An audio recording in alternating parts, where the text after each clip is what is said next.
And so I go, oh my God, I'm in love with this girl. And I'd never forget it. I was like, I'm going to ask her for a number. I'm just going to go in. She was in makeup. We were at Pier 51 or whatever, Pier in New York. We're shooting on Pier 51. And as I walk in, she's like, and we're going to have the reception there, and I'm going to have the wedding over there. I'm like, I go, don't get married, like an idiot.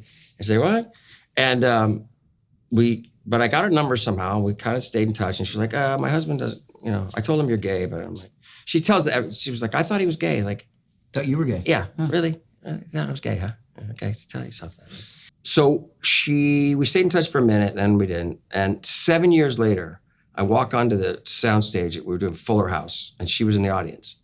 I said, oh, yeah. 7 years later. 7 years later. I said, you're stalking me. She's like, don't flatter yourself. My friend's in the show tonight. I'm here to see her.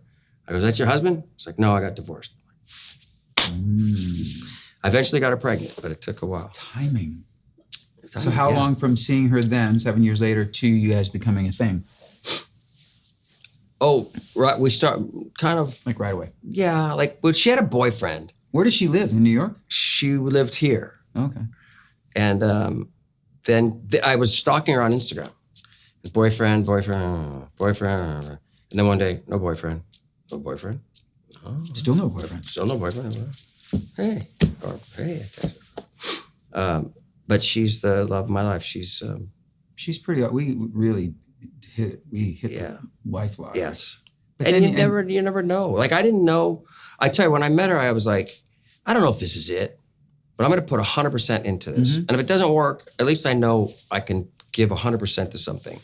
That's the deal. I think when I sobered up, that was the deal. Like, you seem to be a guy who works very hard and gives it everything. I was a guy who would give 50, 60%. I was like, that's better than most. I can get by on this. I don't need to work that hard. And that's prevented me from being further along in my career, I think. If I really gave everything 100%, it would have been better. Is Caitlin wired that way?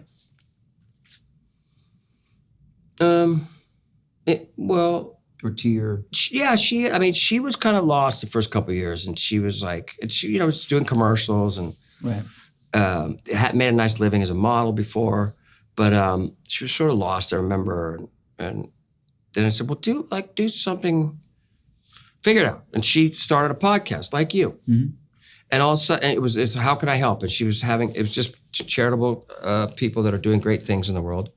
I said, that's noble. She could have done any dumb podcast like this. That's what I noticed about her. As soon as she had Billy, she got super focused on helping people and doing really It was wonderful... this podcast. And all of a sudden, each person that she brought on, she got involved in their charities. It's like, bye, where are you going? Tijuana? Yeah, there's some kids down there that need our help. And then she started her own, I'm so proud of her. And so, she gives 100,000% to that. She is from Pasadena, and when the fires happened, she jumped on board and she's put people in houses and given cars away. And I'm just in awe of her. So I never seen her put 100% in there. Being a mother, incredible. I put her next to my mother, which is the biggest compliment I could give anybody, because my mom was the greatest. And her charity work, her Civic Soul is what it's called. Yeah, she's awesome. I know you guys do a lot of stuff too, but Daisy does. You sit around and... You, since marrying her and getting sober, do you feel like you put 100% into the work now that you do? Yeah. Or are you still kind of a little bit handsoming it in, as I say? No. Because you seem to be like super... I am. When you take on something, you're like into it. You're excited. Yes. Yeah. And, it's like... there's times, especially now, work is a little, I've got this thing in development, I got this thing going, and I just finished Palm Royale, and I'm like, am I ever going to work again? You got to trust that you do. But then, then one day something will just, that's it, so you got to enjoy the time. I was coming home, did you hear about this a couple of weeks ago? I was flying home from Spain, and I get a text from a friend of mine who was producing Jesus Christ Superstar at the Hollywood Bowl with Cynthia Erivo and Adam Lambert, and it was incredible. And this was a Wednesday night. And he goes, you want to be a hero? I'm like, no. Enough of that. Yeah. And he said, well, Josh Gad got COVID, and can you come replace him? And I said, when is it? Friday. luckily I had Wi-Fi on there, so I looked at the song. And I'm not good at singing. I'm not a singer. I don't enjoy singing. It's a lot of work for me. I have to really think about it still. And dancing, it takes me a while. When I was on Glee, these kids would, it'd be so fast. They're Fosse, 1, boom, boom, boom, and they're done. I would have to work all night, would hire people to work on, I can't fucking dance at all. Yeah, I don't know, I can't remember this stuff. But, so I'm not fast at learning stuff like this. Theater, I've done a lot of theater, but I have to practice. But so it was a day, and then, so the next morning I woke up, I'm like, what am I doing? I can't do this. Challenging song? Vocally? No, not really. Or you can sort of talk it? I could talk through some of it, right. Yeah. But it was still the Hollywood Bowl, Yeah. And so I woke up in the morning, I got to cancel, I can't do this. And I'm in the bathroom. Unlike your bathroom, you have 8,000 pictures of yourself in there and 72 gold and platinum records. I have one framed autograph in there, and it said, "To John." It was on Bye Bye Birdie. I did Bye Bye Birdie, and she signed this. "To John, take no prisoners and fuck the wounded, Liza Minnelli." I'm like, okay, I got to do it, and I did. But this is crazy. So I said I got to have a teleprompter because there was a lot of words and. And it was like a grand entrance. And so I get to the Hollywood Bowl early, and I go with the prompter, and I sing the shit out of it. It's just right. It's not hard. It says, "You're the Christ." Yes, the great Jesus Christ. And okay, I'm good. The cast comes. I haven't met him yet. I worked with some of the dancers, but Cynthia and everybody comes in, and we do a run through at 11 o'clock. And they let about 500 kids in for free. And so there was an audience there.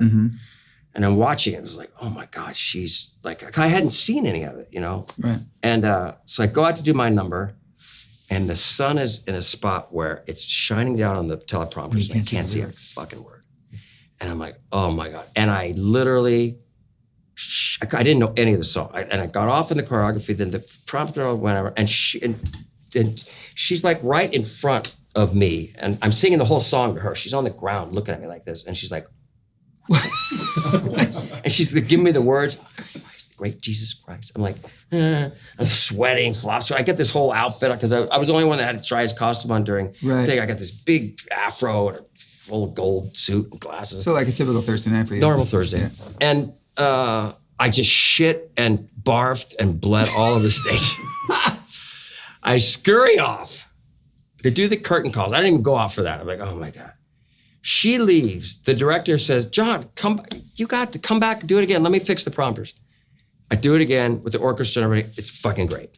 Everybody's great. Fine. So you just needed the prompter. She's gone though. She comes back. Now, I find this out an hour before I go on. She's calling Josh Gad saying, "I don't give a shit how sick you are. Get back here. Stamos can't do this." Really? And Adam Lambert was like, "You can't do it. What are we doing?" He's, And my friend / producer tells me this an hour before. Before you perform? Before. Oh, for fuck's sake. Like, why would you? That should be an ex-friend. He's not. If he felt bad, but I don't know why. To this day, I'm like, what are you? And everybody was so nervous for me. And Caitlin was there singing. They were all like on like this. And I had this assistant, Pat, and he said, "Don't worry, boss. I'll make sure you can see this." They put the props out. And so early on I look, and there's flowers on the fucking tables, and people are sitting in. He goes, "Don't worry, I'll take care of it." And he goes out, clears the flowers, clears the people. I could see through this set. I was getting ready to make an entrance. I could see the prompter perfect. I said, "I'm gonna knock this out of the fucking park." And I did. See? I was out. But that's a And everybody was decision. like, "Oh my God, it was so great." I'm like, all right. No, you choose to fail or you choose to win, right? Yes. And also you spend your whole life saying, "I want to take chances. I want to live on I want to be challenged, and if I fail, I fail." And so when those kind of opportunities come up, you have to take them. But that's why you did it, right? Because you wanted that dopamine hit. There's a different kind of dopamine hit. Yeah. I was also jet lagged. So I didn't know what I was But doing. I'm saying the easiest thing you could have said is, "I just got home from Spain. I'm really sorry. 100%. I'd love to help you out. Yeah. But I can't do this." 100%. It would have been easy. They would have gotten somebody else. But I'm sure you've been in these situations Yeah. too. And you go like, And I wonder sometimes, I'm like, why am I doing this? Because I'm stressed out. But then you do it, and then you go, how did I do Because that? of the way it feels. And you go, well, oh yeah, I've been doing this for 40 years or whatever.